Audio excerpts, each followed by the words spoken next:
Yo, what's the story? This is the Cinepeer Weebill 3E from Zhiyun. It's an amazing gimbal. Seriously, this thing should not be priced the way it is. It is so cheap, and the bang for buck that you get out of this is phenomenal. So let's dive in and get the cinematic settings, all of the buttons explained for the Cinepeer Weebill 3E. Let's go. Let's power up the Cinepeer Weebill 3E by simply pressing the power button. Just keep it pressed in and you'll get the Cinepeer logo on the screen and everything will come to life. Let's blaze through the buttons here as we are going. This is your joystick, which is going to move everything up and down and left and right. If for whatever reason you just don't want to get it back and you find it difficult to get it back to the position you were in, just double tap the trigger and it's going to center the camera exactly the way it should be. So that's a nice little tip to start this off. Our mode button here is going to cycle through the modes, which we'll go to in a sec, but the other button here is if you're connected via Bluetooth, or indeed if you're going to USB-C cable, this is actually going to get your camera, if it's compatible, recording, and you'll get the full list of compatibility from the Zhiyun website. But a lot of Sony and Canon, Panasonic cameras all seem to work quite well. If we press the M button for mode, we can see we're going L, F and PF. Let's go back to L, which stands for lock mode. Basically, all the axes are locked, okay? The camera itself, the orientation of it remains completely fixed. Now, if we're on follow mode, which is F, the camera follows the handle's pan and tilt movements, but the roll is locked, okay? Depending on the type of shots that you want to do, this could be a very useful one for you. And if we go on to PF, PF stands for pan follow mode. So basically the camera follows the handle's pan movements, but tilt and roll are locked. Keep in mind as well that on any of these modes that you can actually is always use the joystick. Now, if we double press the M button or the mode button, we're going to get a couple of different other modes as well. First up is point of view, and basically the camera here will follow the handle's movement on all three axes. This is kind of similar to like a drone FPV kind of mode. It's very, very cool. Depending if you're doing a lot of fast moving and shooting and you want the camera everywhere, this could well be the mode for you. Now, if we double press again, we get V. This is Vortex mode. If you've seen Christopher Nolan movies, you'll probably have seen Vortex mode in something like Inception. This is where the camera will keep turning. It's quite a cool mode, but I would suggest use it very sparingly because not every video needs a Vortex mode scene. It's just one of those things that, yeah, anyway, right. That's Vortex mode. And if we double press again, we get P, which stands for portrait mode. Basically, this is turning the orientation of the camera into vertical. So once you switch out the actual plate to be in the vertical position, this is the mode that you need to be in for those TikToks and other vertical video requirements. That's all of the modes covered here. They all do different things. And remember, you are going to double press to get into the second section of modes, or single press to go lock, follow, pan follow, double press, and so on. Very easy to do. Let's dive into the menu settings. A lot of these are accessible from the app, but as fast as it works with Bluetooth and it's perfectly fine, I just like to dig into the actual gimbal itself, and it's a good thing to get used to it because it's far quicker to adjust on the gimbal than it is to whip out your phone and be dialing in settings and doing everything else. So just keep that in mind when it comes to the Zhiyun app. It's perfectly fine, but depending on the scenario, it's better to know what's actually working in the gimbal. So let's press the menu button, and then we start using the scroll wheel here at the side so we can go up and down, and basically that's it. If there's something there that you want to access, you just press in the wheel. That's it, right? So let's start by pressing in the wheel on motor. So we have auto, custom, and level. Basically the motor is how kind of strong the motors will be when the camera is on there. Now, I find auto works best, but if you go to custom, we can scroll down, we can change the actual power. So here, for example, roll is at 76, tilt is at 86, pan is at 68. And to change any of these, you can just press, and again, we can go up and down, and that's it. But for now, I'm going to leave these as is, and there's a reason why. If you've got a really heavy rig on here and the weight limit here is about 6 pounds, you can go to level. So you can go low, medium, and high. So probably if you're up close to the 6 pounds, you might select high. But what I found that still works really well is if we just go to auto, and if we press auto, it's going to auto tune the gimbal, so it's going to kind of know the weight. It's going to do its thing. It's going to be kind of shaking and quaking. That's perfectly fine, and we're going to see this on screen here, and this kind of little, I don't know, it looks like the thing that they have for earthquakes. And yeah, just keep, if you're doing this, make sure the gimbal is absolutely level on the table. And yeah, it's going through all the motions, and you'll get the little tick on the screen, and it's done. All right. Then if we want to go back, we can just press menu, and then we're going to advance. So speed, smooth, and deadpan. This is where the secret sauce is if you want to make really slow and smooth cinematic movements with the Cinepeer Weebill 3E. Okay, so all of these do different things, so this is really, really important part of the video. First up is speed. So if we select speed, we can go to control or follow. Now, control is when you're using the joystick, and follow is when you're moving the gimbal around. Now, the exact setup is the same across the board here. So we've tilt, roll, and pan. Okay. So remember, we're in speed, and let's go to follow. Now, we've all the same settings as we had in control. So I'm going to put it like this when it comes to the speed numbers. The higher the number on any of these here, basically was going to make the gimbal respond faster. Lower numbers make the gimbal respond just that little bit slower on each one of these, the tilt, the roll, and the pan. So keep that in mind for speed. Higher numbers make the gimbal respond faster. Lower numbers make the gimbal respond slower. So I've dialed mine in here to 20 each. Now you figure out what you want to do, and you can change the numbers around, but that's what you need on this. This is the really important one. All right. So we press menu once we're happy. It's going to say saving.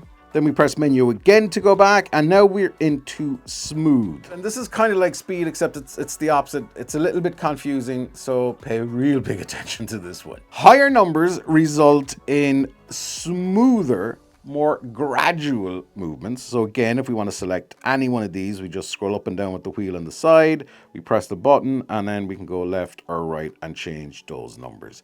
So lower numbers make movements a lot more abrupt, as it were.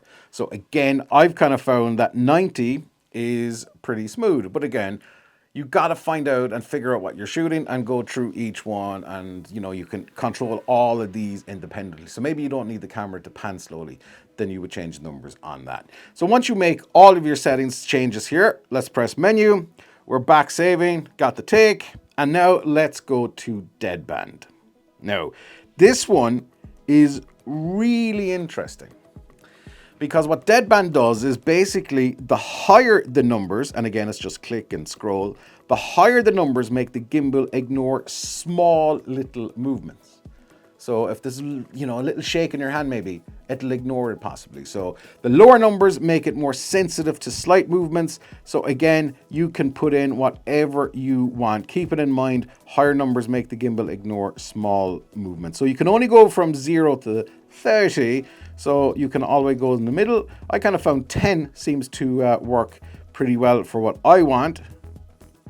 Now, you're not going to notice a huge difference in a lot of these, particularly on the deadpan, but the other settings make a big impact. But again, if it's not working the way you want, at least now you understand what all of these mean. Now, let's go back here, press menu, save take. Let's go down to tracking. So if you know the type of lens that you've on, which you should, you can put one of these on 16, 24, 35, right up to 105 mil. I've got a 16 mil on, so that's what I'm selecting. And then for whatever reason, if you screwed all of these up and you don't remember what the actual settings were, just go to default, select yes, and then it's going to go back to out of the box settings, and that's it. Really easy. On the Bluetooth shutter, this is the next one. You can connect to your actual camera, and once you've got it set up, it's really easy. Put your camera into pairing mode, and this is going to see it, and it's super quick. Then we have our wheel function. Okay, so the wheel is around the other side here, and depending on what you want the wheel to do, it can roll, it can pitch, it can yaw, and if you've got the cable connected, depending on your camera, you can change the ISO, the shutter, the aperture. If you've got electronic focus or zoom, you could do it here as well. And then the wheel set, so when you press it, you've got reverse or you've got sensei. And then the joystick, so you can reverse the joystick. So if you're into your flight sims or your flying games, up is down and down is up, this is the one for you. The trigger, so if you press the trigger, it's always going to go to one of these modes. So whether that's pan follow, lock, let's put it into Vortex mode. And now if I press the trigger, it automatically goes into that mode. So if you're finding yourself using a mode a lot that you need to go back to all the time, then that could be a good setting to change it up to that. For me, I think pan follow is one that's probably the default for a lot of folks, but you do you.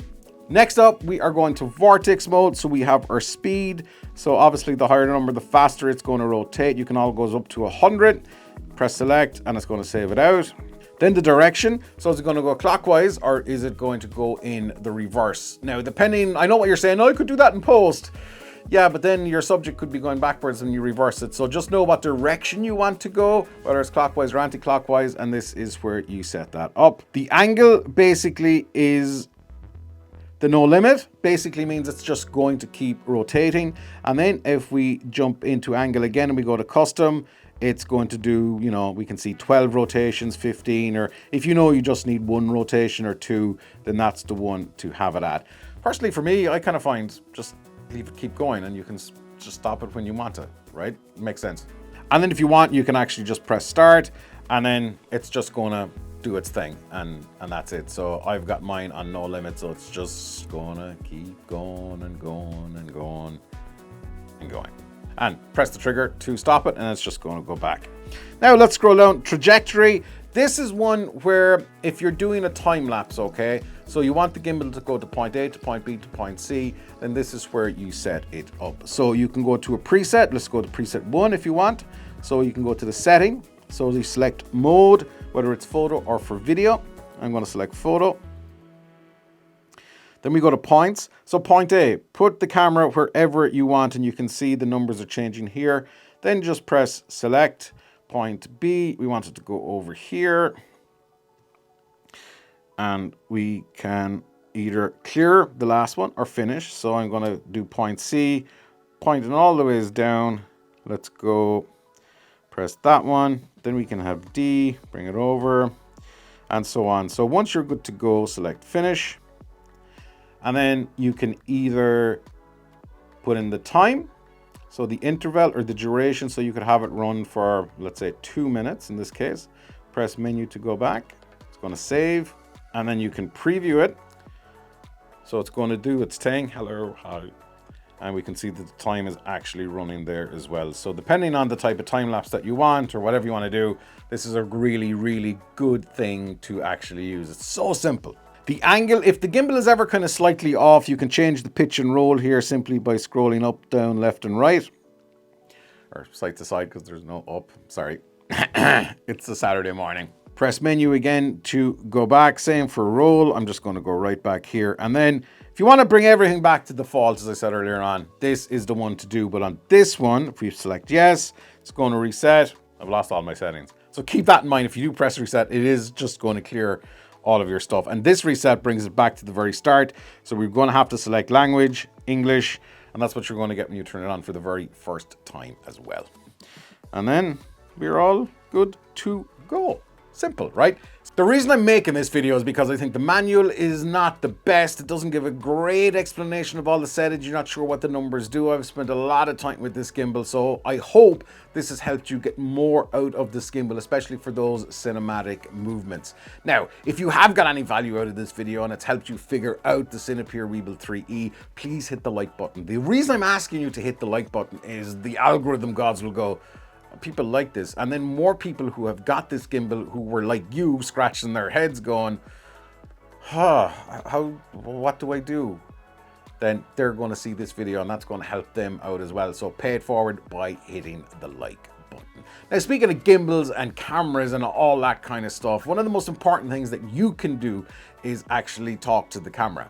And we're all talking to the camera wrong. Except if you watch this video, you'll stop talking to the camera the wrong way and you will be an absolute pro. See you in the next vid.